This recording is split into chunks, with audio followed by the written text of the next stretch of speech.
probability of an event. Probability of an event. Probability of event म्हणजे काय? Event हे आपण मागच्या व्हिडिओमध्ये पाहिलं होतं. आता आपल्याला जो इव्हेंट आहे त्याची ऍक्च्युअल मध्ये आपल्याला फाइंड करायची प्रोबॅबिलिटी. सपोज एखादा इव्हेंट घेतला आपण, एखादा सॅम्पल स्पेस घेतला आपण की 2 कॉइन आर टॉस सायमल्टेनियसली. 2 कॉइन्सचे आपण पाहिले होते HH, HT, TH and TT. N of S आला आपलं 4. N of S equal to 4 element. Event A consider केला आपण getting at least 1 head. At least 1 head means काय? कमीत कमी एक हेड पाहिजे. कमीत कमी एक हेड आपला आहे HT आणि TH. HT and TH. At least 1 head. At least म्हणजे मिनिमम. मिनिमम पासून आपण जाऊ शकतो मॅक्झिमम कडे. मॅक्झिमम 2 हेड पण चालतील. 2 हेड कुठे आपले? HH.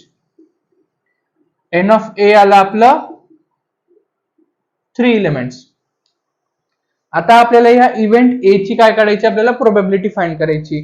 तर प्रोबॅबिलिटीचा फॉर्म्युला येईल इकडे. P of A means probability of event A equal to N of A upon N of S.